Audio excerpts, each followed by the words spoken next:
Back. Misinformation and vaccine hesitancy have been rife during the COVID-19 pandemic. But brand and marketing expert Andy Rice says that at a time when the communications industry should be using its persuasion powers to help drive a change in behaviour, they've gone mostly silent. I'm joined by Andy Rice right now via Zoom to discuss this matter further. Andy, thank you so much for your time this evening. You're saying that the marketing industry and communications businesses are absolutely MIA when it comes to the way in which they should be responding to this COVID-19 pandemic. In an ideal world, so to say, or in a world where everybody comes to the party, how should the marketing industry be leading the charge, especially when it comes to messaging around COVID-19? Good evening, Faith. Yes, well, let me start by saying that this missing in action has been going on for some time now, because it's not just about vaccination. Previously, it was about the requirement to get tested, and there was equal hesitancy, as they politely call it then. But yes, you also use the word persuasion, which is our stock in trade as the communications industry, the brand and marketing communications industry. We're here, we exist in order to persuade, and to persuade changes of behaviour. But mostly we deal with what might be considered, by comparison, very trivial topics, persuading you to move from one brand of X to one brand of Y, etc. But when you get a brief from whomever it may be that is asking you to change social behaviour, if you're an advertising agency given that challenge, you'll be alarmed, you'll be worried, because it is by a long way the most difficult thing to do in terms of marketing communication. So when we look at some of the social ills that we still have not completely eradicated, we have to ask ourselves about the motivation. So if you take speeding or smoking, which are considered to be socially inappropriate behaviours, and people know about that. The people who speed and the people who smoke aren't short of knowledge, they're short of motivation, because they are quite happy to continue with what they know to be a personally damaging practice in some way, and they are not being given sufficient evidence and motivation to move away from that behaviour. And that word motivation is the one that I would fall back on. I've seen very little in the way of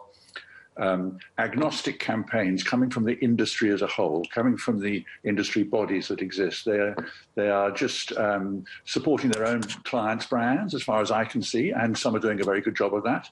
But mostly they're telling us things that we know already, and perhaps how we should respond, but they're not giving us a why.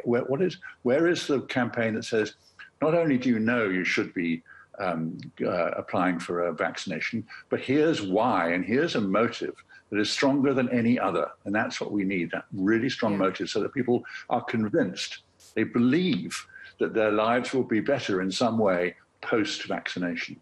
Well, and you also argue that by leaving things to the government's communications agency, that's the GCIS, to handle, that it's not a good idea. Why do you say that? Well, I think the GCIS has a lot of capabilities, but I don't think this kind of socially focused change of behaviour communication is up their street. I think that particularly when we have sitting in the wings, supposedly, a huge body of highly creative and highly strategic and highly wise people in the private sector, who ought to be donating time and money and resources and people to this fight. And I think that to expect the government to be an absolute expert across all the fields that the GCIS has to play in is asking too much of them. I mean, you're also calling for an urgent brains trust to be established, so that we can get to the point where we have effective messaging. Right now, Andy, to be honest, we're dealing with, unfortunately, the realities of vaccination hesitancy. And a lot of people feeling that the information that is supposed to be disseminated, where it's supposed to be transparent about the vaccine, about the why, so as to say, is not being adequately disseminated. So you're finding a lot of people, they're a little bit apprehensive about taking the vaccine, including a lot of people who may even have COVID, who are a little bit apprehensive about even getting themselves tested.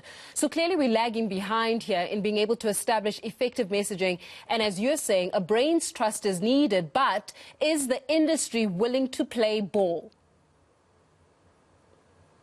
Well, we'll have to wait and see. I've been banging on doors for a year now with, I'm afraid to say, relatively little success. I'm sure I will get phone calls to tell me that I simply haven't seen it. But you spoke about people who are a little bit apprehensive. Well, those are the very people who can be persuaded by a highly motivating campaign. And it's not something that you can just dream up overnight. It requires extremely subtle and experienced talents. And to put those into one room, free of responsibility for particular brands, I think they could come up with something that would really work harder in terms of turning those hesitant anti-vaxxers into, hesitant vaccination supporters into firm believers and almost become evangelists for the cause, because that's what's missing. We can't do it on our own. Put the heads together and we'll get somewhere.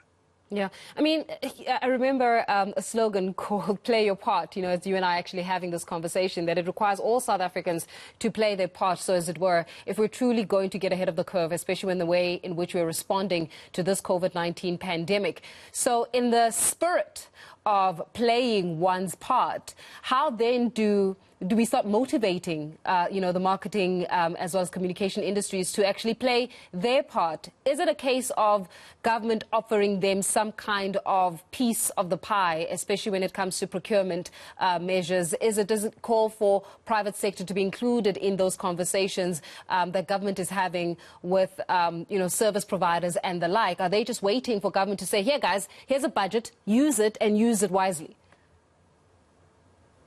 Well, I think if we just cast our minds back to the peace campaign of the early 90s, too early for some, I'm sure, Faith, but the campaign then was generated, as far as I can recall, by one particular advertising agency and proposed as a campaign that would contribute to the resolution of all of the violence that was plaguing the country pre the 94 elections. And it was adopted by everyone from big business to the individual in the street. And we all had those peace dove logos on our cars and elsewhere.